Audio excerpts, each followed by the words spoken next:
Hare Krishna, welcome to our channel the bay of law. तो इस video में मैं ये बताने वाली हूँ that how I cleared my UGC NET in just 25 days. और वो मेरा पहला अटैम्प्ट था जो कि मैंने जून 2025 में दिया था।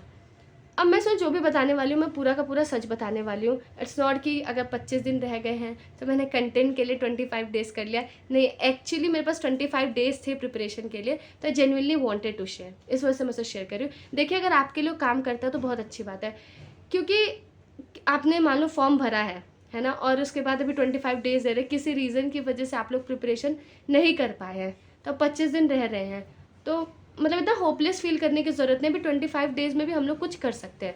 देखो, नहीं कर सकते तो नॉन फैक्ट है ना इसमें, ये हमने सोच के या बोल के कुछ क्या नया किया, कुछ नया नहीं किया। ये तो हाँ, पता है कि दिन बहुत कम है, क्या ही हो सकता है, लेकिन क्या कर सकते हैं 25 डेज़ में, अगर हम उस पर सोचें तो it will be more good. तो अभी जो है फोकस इस पे होना चाहिए कि इन 25 डेज़ में क्या किया जा सकता है। अगर फॉर्म भरा है आपने और एग्ज़ाम देना है, तो जो बचे हुए दिन हैं उनमें क्या हो सकता है, ये फोकस होना चाहिए। तो सबसे पहली चीज़ मैंने क्या किया है, मेरे पास समहाउ 25 डेज़ थे, है ना। जब मैं जून 2025 वाला अटैम्प्ट दे रही थी, तो समहाउ मेरे पास जो टाइम था वो 25 दिन का समय था। वो कैसे था वो एक अलग स्टोरी है, बट हाँ, मेरे पास 25 डेज़ का टाइम था। अब 25 डेज़ में मैंने क्या किया, और मैं जेन्युइनली सच बताने वाली हूँ, देखना अगर आपके लिए काम करता है तो ठीक है, क्योंकि सबका बैकग्राउंड, सबका कंडीशन अलग अलग होता है, तो टोटली ये चीज़ें उस पर डिपेंड करती हैं। और मैं साथ ही ये बताऊँगी कि मैंने क्या मैं और कर सकती थी, क्योंकि जब हम वो चीज़ कर लेते हैं, क्योंकि ऑब्वियसली 25 डेज़ रहते हैं तो हम लोग पैनिक्ड रहते हैं, बहुत ज़्यादा पैनिक करते हैं। तो मैं वो जो 25 डेज़ थे उसमें मैं और क्या कर सकती थी, मैं ये भी आपसे शेयर करूँगी। तो सबसे पहले मैंने क्या किया मैं वो बताती हूँ। तो जब मेरे पास 25 डेज़ थे, तो मेरे पास एक सिंगर्स की प्रीवियस ईयर क्वेश्चन थी। प्रीवियस ईयर क्वेश्चन मतलब जैसे टॉपिक वाइज जो था उसमें, जैसे कॉन्स्टिट्यूशन का जो प्रीवियस ईयर क्वेश्चन थे वो मतलब टॉपिक वाइज अरेंज करके रखा था। कॉन्स्टिट्यूशन का अलग, टॉर्ट्स का अलग, फैमिली लॉ का अलग, वो उन लोगों ने अरेंज करके दिया हुआ था प्रीवियस ईयर क्वेश्चन। तो अच्छा, ये क्वेश्चन आता है कि हमें कौन सा प्रीवियस ईयर क्वेश्चन लेना चाहिए।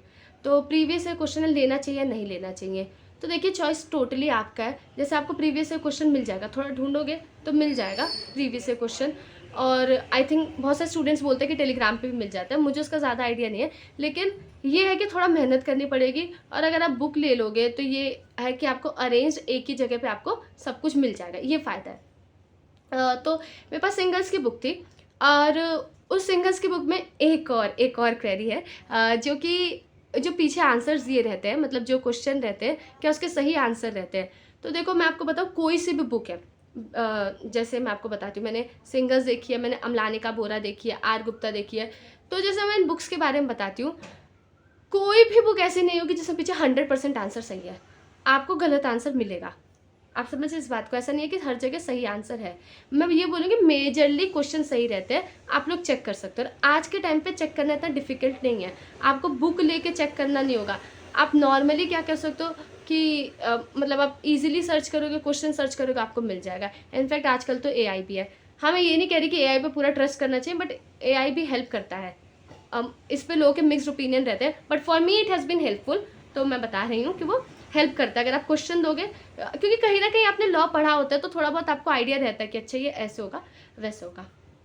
हाँ, तो मैंने क्या किया 25 डेज़ में, मैं अपना बैकग्राउंड बताती हूँ। तो मेरा बैकग्राउंड ये था कि मुझे जो सब्जेक्ट्स थे, जैसे जो मेजर सब्जेक्ट्स है, अब इंपॉर्टेंट सब्जेक्ट तो नहीं कहूँगी, इंपॉर्टेंट कुछ भी हो सकता है ना, किसी भी सब्जेक्ट से ज़्यादा क्वेश्चन आ सकते हैं। जैसे मेरे टाइम पे कंपेरेटिव लॉ से क्वेश्चंस पहले इतना नहीं आता था, लेकिन जब वो वाला जून 2025 में थोड़े ज़्यादा क्वेश्चंस आ गए थे कंपेरेटिव लॉ से। तो मेरे को जो इंपॉर्टेंट सब्जेक्ट्स थे like constitution, family law, torts, है ना, पब्लिक इंटरनेशनल लॉ, जूरिस्प्रूडेंस, तो ये जो सब्जेक्ट्स हैं मुझे इनका मतलब मुझे आते थे, क्योंकि ऑब्वियसली मैं वीडियोस बनाती हूँ, तो मैं कहीं ना कहीं सब्जेक्ट्स पढ़ा रही थी, तो मुझे इन सब का आइडिया था। मैं ये नहीं कहूँगी कि मुझे पूरा एक इंडेक्स का आइडिया था कि अच्छा इस इंडेक्स में ये, वो तो हम भूल जाते हैं। अगर हम लोग रिवाइज नहीं करते रहते तो हम भूल जाते हैं, या तो हमारा कई सालों का एक्सपीरियंस हो, या तो कोई मतलब गिफ्टेड हो, मतलब समझ रहे आप बात को, सबका अपना अलग अलग होता है। लेकिन मेरे को तो रिवाइज करना पड़ता है, मेरे को याद नहीं रहता है, मैं आपको ऑनेस्टली बता रही हूँ। और मेरा इतने सारे सालों का एक्सपीरियंस नहीं है कि मेरे दिमाग में वो बैठ जाए, है ना। तो कुछ कुछ इंपॉर्टेंट याद रहते हैं, लेकिन सारे एक एक करके नहीं याद रह पाते। जब हम पढ़ते हैं तो याद होता, फिर ओवर द टाइम थोड़ा सा मेमोरी से चला जाता है। तो मेरे को इंडेक्स का इतना कोई आइडिया नहीं था, लेकिन हाँ मुझे जो सब्जेक्ट्स थे मुझे उनका आइडिया था, क्योंकि ऑब्वियसली हम लोगों ने मतलब मैंने BLLB किया है, उसके बाद फिर आई एम मेकिंग इतनी सारी वीडियोस, और फिर LLM भी चल रहा था। तो मतलब समझ रहे हो कि कहने का मतलब ये है कि कहीं ना कहीं आइडिया होता है ना। CUT PG का भी एग्ज़ाम दिया था, तो कहीं ना कहीं आइडिया होता है कि हाँ इन सब्जेक्ट में ये है। तो मैंने क्या किया अब, और इतना समय भी नहीं था, 25 डेज में 10 यूनिट है, और एक यूनिट के अंदर मे बी और भी लॉज है, लाइक टॉर्ट्स के अंदर मोटर व्हीकल्स एक्ट मिल जाएगा, कंज्यूमर एक्ट मिल जाएगा। तो अब ये तो पॉसिबल नहीं था कि एक एक मैं लेके पढूं और एक एक याद करूं, इतने सारे सेक्शंस भी याद होना मेरे लिए तो पॉसिबल नहीं था। किसी के लिए हो सकता है पॉसिबल, लेकिन मैं अपना बता रही हूँ, मेरे लिए इतने सारे लॉस का, वो भी इंडेक्स याद करना, UGC नेट में इंडेक्स बहुत मैटर करता है, तो वो मेरे लिए पॉसिबल नहीं था उस पॉइंट पे, मैं ऑनेस्टली आपसे बताती हूँ। तो मैंने क्या किया, और थोड़ा उस समय हम लोग एंशियस भी बहुत ज़्यादा फील करते हैं, तो एंशियस फील करने की वजह से भी वो याद नहीं किया जा रहा था, समझ रहे हो कि मैं लेके याद करूँ एक एक चीज़, पन्ने पलटूँ, वो थोड़ा उस समय 25 दिन में इतना नहीं हो पाता है। तो मैंने क्या किया, जो प्रीवियस ईयर क्वेश्चन थे मैंने टॉपिक वाइज वो लगाना शुरू कर दिए। मैंने क्या किया पहले, जो क्योंकि ऑब्वियसली टाइम कम था, तो बहुत सारे क्वेश्चंस होते हैं, मतलब अगर आप 10 साल के ले लोगे तो आपको कुछ सब्जेक्ट से तो बहुत सारे क्वेश्चन मिल जाएंगे ना, 400 400 500 ऐसे ऐसे करके आपको क्वेश्चंस मिल जाएंगे।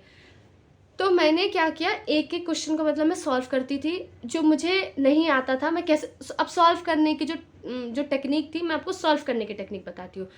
हम लोग समझते हैं कि PYQ सॉल्व करने का मतलब क्या होता है कि जस्ट सॉल्व करते करते आगे बढ़ना, नहीं। PYQ मैंने कैसे सॉल्व किया था, प्रीवियस ईयर क्वेश्चन मैंने क्या किया कि मैं देखती थी, अगर मुझे आता था मैं उसे मार्क करती थी, और अगर मुझे इन केस, क्योंकि कहीं ना कहीं मैंने लॉ पढ़ा था तो मुझे पता था कि अच्छा इससे रिलेटेड कंसेप्ट ये होता है, तो अगर मुझे उससे रिलेटेड कन्फ्यूजन आता था तो मैं उस चीज़ को जस्ट सर्च कर लेती थी। ऐसा मैं नहीं करती थी कि बुक ही लेके बैठ गई, लेकिन उससे रिलेटेड जो होगा मैं उसे ढूंढ लेती थी। जो मेरा गलत होता था, मैं ऐसा नहीं कि सिर्फ आंसर पढ़ती थी, मैं क्या करती थी, पूरा वो टॉपिक पढ़ लेती थी। अब जैसे कभी कभी क्या होता है कि वो होता है कि ऑप्शंस, कौन से केस में ये बोला गया था, इस तरह के क्वेश्चन आते हैं कि कौन से केस में ये बोला गया था, और नीचे 4 केस रहते हैं, तो हमें एक केस पता रहता है, लेकिन अगर बाकी 3 केस नहीं पता तो मैं उनको भी देख लेती थी, मैं उनको भी गूगल कर लेती थी कि ये 3 केस किस चीज़ के बारे में है, या फिर सपोज ये कौन से डॉक्ट्रिन का कंसेप्ट, कौन सा डॉक्ट्रिन है ये, तो एक डॉक्ट्रिन मुझे पता है, मे बी मेरा आंसर सही हो जाता था, है ना, लेकिन मैं और डॉक्ट्रिन जो थे उसके बारे में सर्च कर लेती थी कि अच्छा ये डॉक्ट्रिन ये है, ये डॉक्ट्रिन ये है। अब किसी एक सब्जेक्ट का इंडेक्स पूछा गया, तो मुझे, अब ये था 25 डेज थे तो जितना याद हो जाए बढ़िया है, तो इंडेक्स पूछा गया तो मुझे पता था कि इंडेक्स नहीं याद हो सकता, लेकिन एक रेंज याद हो सकती है। जैसे मुझे पता कि जहाँ पे सेंटर लेवल की अथॉरिटीज़ की बात करी जाएंगी, स्टेट लेवल अथॉरिटी की बात करी जाएंगी, तो सेंट्रल लेवल वाली पहले आएगी, स्टेट लेवल वाली बाद में आएगी, है ना। तो इस तरीके से, और जैसे कुछ डेफिनेशन थे बार बार पूछे जा रहे थे, कुछ चीज़ें बार बार पूछी जा रही थी, तो उन सब चीज़ों को जो है मैंने पूरी याद करने की कोशिश करी। मैं इनफैक्ट एक पूरे डिटेल वीडियोस पे बना सकती हूँ कि मैंने किस तरीके, PYQs कैसे सॉल्व करना चाहिए, जितना मुझे पता ऑब्वियसली, मुझे कोई आइडियल मेथड नहीं पता, लेकिन किस जो मेरा एक्सपीरियंस रहा और जितना मैंने सुना है, जितना मैंने पूछा, उसके अकॉर्डिंग मैं बता सकती हूँ कि कैसे PYQ सॉल्व करते हैं। ये एक मैंने आपको फिर भी मोटा मोटा मैंने आपको एक आइडिया दे दिया है। जस्ट आपको टिक नहीं करना है, पेन कॉपी लेके नहीं बैठना है, आपको साथ में अपना लैपटॉप टैब जो भी हो जिससे भी आप पढ़ते हो, आपको लेके बैठना है और आपको सर्च करना उससे रिलेटेड चीज़ें। और आप एक और चीज़ देखना कि सॉल्व करते हुए आप देखना कि एलिमिनेशन मेथड कैसे काम करता है, तो ये सारी चीज़ें आपको करनी है। तो सारे सब्जेक्ट के एक एक करके मैंने प्रीवियस ईयर क्वेश्चन सॉल्व किया था। उसके बाद से मैंने बस इतना किया था, उसके बाद मैं एग्ज़ाम देने चली गई थी। तो ये तो था कि मैंने क्या किया था। अब मैं आपसे शेयर करूँगी कि मुझे बाद में रियलाइज़ हो कि मैं क्या और कर सकती थी, जो कि आप लोग कर सकते हो। तो पहली चीज़ मैंने ये करी थी कि जैसे अब 25 डेज़ में मैंने इतने सारे सब्जेक्ट्स के प्रीवियस ईयर क्वेश्चन सॉल्व किए थे, करेक्ट।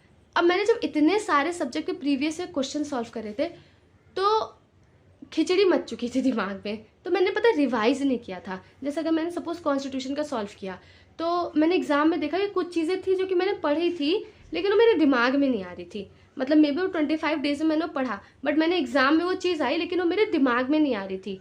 तो मेरे दिमाग से निकल चुका था, मैं भूल गई थी, एकदम कन्फ्यूजन हो गया था। तो मेरे को चीज़ रियलाइज़ हुई कि जब आप एक सब्जेक्ट कवर कर लेते, जब आपके सारे सब्जेक्ट कवर हो गए, 25 डेज है, तो आप कोशिश करो कि जितनी जल्दी हो सके आपके सारे सब्जेक्ट कवर हो जाए। उसके बाद आप उसे रिवाइज़ करो। रिवाइज मतलब कि आपने क्या ढूंढा क्या नहीं ढूंढा, शॉर्ट में लिख लो। मैं ये नहीं कहूँगी कि पूरा कंप्रिहेंसिव नोट्स बनाओ, बट स्टिल जो है शॉर्ट में लिख लो। मैंने क्या किया, मैं जस्ट रीड करती करती चली जा रही थी, क्योंकि टाइम ऑब्वियसली कम था, तो मैं क्या करती, रीड करके जा रही थी। बट आप लोग क्या कर सकते हो, छोटे छोटे पॉइंटर्स लिख सकते हो, जो कि मुझे रियलाइज हो कि मैं, ऑल्दो मेरे पास टाइम कम था, बट मैं छोटे पॉइंटर्स क्वेश्चन के आगे अलग कॉपी बनाऊंगी, तो मुझे पता है कि अलग कॉपी हमारे लिए उठा के पढ़ना एक बहुत बिग डील हो जाएगी। बुक में ही, अगर आपके पास बुक है या पेपर है जो भी है, या आप अपना, आपके पास ऑनलाइन है ना, तो आप वहीं पे भी साइड में ही क्वेश्चन के आप लोग अपना नोट्स बना लीजिए, छोटा। मैं ये नहीं कह रही बहुत ज़्यादा बनाओ, क्योंकि उतना टाइम नहीं है, लेकिन इतना भी कम टाइम नहीं है कि आप 2 वर्ड नहीं लिख सकते हो, ठीक है। तो यहाँ पे मैंने क्या किया, उसके बाद से मतलब मैंने नहीं किया था ये, और मुझे एग्जाम में रियलाइज़ हुआ कि अगर मैंने रिवाइज किया होता ना, तो मेरे और क्वेश्चन सही होते। तो अब आप लोग को क्या करना है, आप लोग अगर रिवाइज कर रहे हैं तो छोटे छोटे 1-2 पॉइंट्स लिख लीजिए, और उसे बाद में रिवाइज कर लीजिएगा। एक चीज़ जो मुझे रियलाइज हुई, वैसे तो बहुत सारी चीज़ें हो सकती थी, लेकिन मैं आपको मिनिमम चीज़ें बताऊंगी, 25 दिन में बहुत कुछ करने का नहीं सोचना है। दूसरी चीज़ मुझे रियलाइज हुई, जैसे मैंने पार्ट 1 के लिए कुछ भी नहीं किया था, अब मेरा पार्ट 1 वीक है। मतलब वीक कैसे, जैसे कि अब मैथ्स छोड़े हुए हमें कई साल हो चुका है, जैसे अब मेरा मैथ्स का मतलब मैंने इंटीग्रेटेड कोर्स किया था BLLB, तो काफ़ी टाइम हो चुका था। ऑल्दो जनरल मैथमेटिक्स आनी चाहिए, मैं मानती हूँ कि एक बेसिक लेवल की मैथ्स आनी चाहिए, बट अब वहाँ अगर आप पहले नहीं सॉल्व करके गए हो, तो वहाँ पे समय इतना नहीं रहता है कि आप अपना मतलब दिमाग लगाओ कि अच्छा इतने साल पहले आपने पढ़ा था और दिमाग लगाओ। मेरे लिए पर्सनली नहीं पॉसिबल था, कि इतना समय नहीं था। एक तो ऑलरेडी पैनिक चल रहा होता है कि समय जा रहा है, ऊपर टाइमर लगा रहता है, तो उसमें एक एक क्वेश्चन को देख पाना, और हल्का बहुत ही ट्विस्टेड देते हैं, मतलब आप बात को समझ रहे हैं। तो एक और चीज़ है, जैसे ना जो बहुत सारे क्वेश्चन रहते हैं, जैसे डेटा इंटरप्रिटेशन और मैथ्स, अगर आप पार्ट 1 देखोगे तो कुछ क्वेश्चंस ऐसे होते हैं ना, जस्ट आप क्वेश्चन पढ़ोगे तो आप उसे सॉल्व कर सकते हो, लेकिन मैंने पार्ट 1 बिल्कुल भी नहीं पढ़ा था। तो जब मैं पेपर देख के आई, मतलब थोड़ा टाइम बाद मुझे रियलाइज़ हुआ कि इसमें से कुछ क्वेश्चन ऐसे थे ना, मैं जस्ट क्वेश्चन पढ़ के और जो चार्ट दिया हुआ था, जो डेटा दिया रहता है, उसे देख के आंसर कर सकते थे। तो इस वजह से मैं आपसे कहूँगी कि आप लोग क्या करना, पार्ट 1 के लिए, मैं सारे सब्जेक्ट नहीं कहूँगी, रिसर्च एप्टीट्यूड, टीचिंग एप्टीट्यूड, ये सब तो बहुत ज़्यादा हो जाएगा, मैं सब नहीं कहूँगी, लेकिन जैसे 5 कॉम्प्रिहेंशन के क्वेश्चन फिक्स आते हैं, तो कॉम्प्रिहेंशन तो सही करना ही आपको, ठीक है, उसको टाइम देना, और 5 पूरे सही होने चाहिए। बाकी 5 डेटा इंटरप्रिटेशन के क्वेश्चन आते हैं और कुछ मैथ्स से क्वेश्चन आते हैं, तो आपके मतलब आराम से 12-15 नंबर यहाँ पे बन जाएंगे।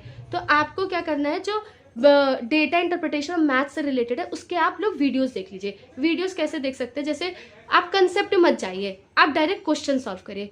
कुछ वीडियोस है ऐसे यूट्यूब पे, है ना, बहुत सारी इनफैक्ट वीडियोस है, उसमें इन्होंने क्या किया, डेटा इंटरप्रिटेशन के प्रीवियस ईयर क्वेश्चन सॉल्व कराया, आपको बहुत इजीली मिल जाएगा, जिसका आपको समझ आता हो आप वहाँ पे जाके देख सकते हैं। तो डेटा इंटरप्रिटेशन के जो प्रीवियस ईयर क्वेश्चन है, आप क्या कर सकते हैं कि उसको देख लीजिए, तो क्या होगा ना, आपको बहुत ज़्यादा वैरायटी मिल जाएगी, और आपको ये समझ आ जाएगा कि हर चीज़ आपको सॉल्व करने की ज़रूरत नहीं है, आप बहुत सारी चीज़ों को जस्ट देख के आंसर कर सकते हैं। तो मुझे लगता है कि ये कुछ नंबर जो होते हैं वो फ्री के होते हैं, तो उसे खोना नहीं चाहिए, तो इससे आपका स्कोर और बढ़ सकता था। मेरा पार्ट में बहुत बेकार स्कोर था, तो ये मैं आपको एडवाइस दूंगी कि इट इज़ डेटा इंटरप्रिटेशन, है ना, मैथ्स जो है आप इसे देख सकते हैं। और बहुत सारी ऐसी वीडियोस भी हैं अभी के टाइम पे, अगर आपके पास इनकेस टाइम बचता है तो ये मेरे कुछ फ्रेंड्स ने बताया था, तो मैं आपसे शेयर करती हूँ।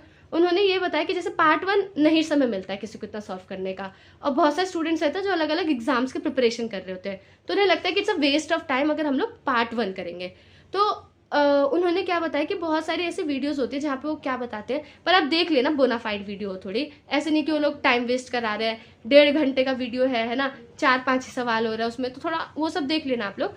तो उसमें वो लोग क्या करते हैं कि मोस्ट आज PYQs या most important concept of research aptitude, logical reasoning, थोड़ा बहुत वीडियोस ही देख लेना, मतलब जैसे एक आइडिया ले लेना कि एटलीस्ट आप एलिमिनेट कर पाओ, क्या पता आ जाए तो। बट पहला फोकस होना चाहिए कि आप लॉ वाला पोर्शन देखो, दूसरा जैसे मैंने आपको बता दिया DI मैथ्स, इसके क्वेश्चन तो आते ही हैं, और कुछ क्वेश्चन मैंने आपको बताया ना ऐसे होते हैं कि आपको देखने की ज़रूरत नहीं है, आप लोग उसे सॉल्व कर सकते हो, तो ये आपको ध्यान में रखना। और बाकी अगर आपको टाइम मिलता है तो आप ये सब वीडियोस देख लीजिए, मतलब ना फ्री टाइम में देखिए, लेकिन पहली प्रायोरिटी ये होनी चाहिए। तो मुझे लगता है मैंने ये और किया होता, बाद में मुझे रियलाइज़ हो तो मेरा स्कोर और ज़्यादा बेटर होता। तो यही था इस वीडियो के लिए। तो बहुत ज़्यादा परेशान मत होइए, 25 दिन है, 25 दिन भी कम नहीं है। बहुतों ने सच में इतने कम टाइम में प्रिपरेशन कर करके JRF निकाला है, और आप देखिए आप किस पोजीशन में, और जैसा आपको लगे। बाकी आपको मेरी कोई हेल्प चाहिए तो आप मुझे DM कर सकते हैं। बहुत बहुत धन्यवाद आपका इस वीडियो को देखने के लिए। हरे कृष्ण। वीडियो तो एंड हो चुकी है, पर आप हमसे कनेक्ट कर सकते हैं हमारे इंस्टा आईडी पे, लिंक डिस्क्रिप्शन में दिया गया है। और ऐसी और वीडियोस देखने के लिए हमें सब्सक्राइब करें। हरे कृष्ण।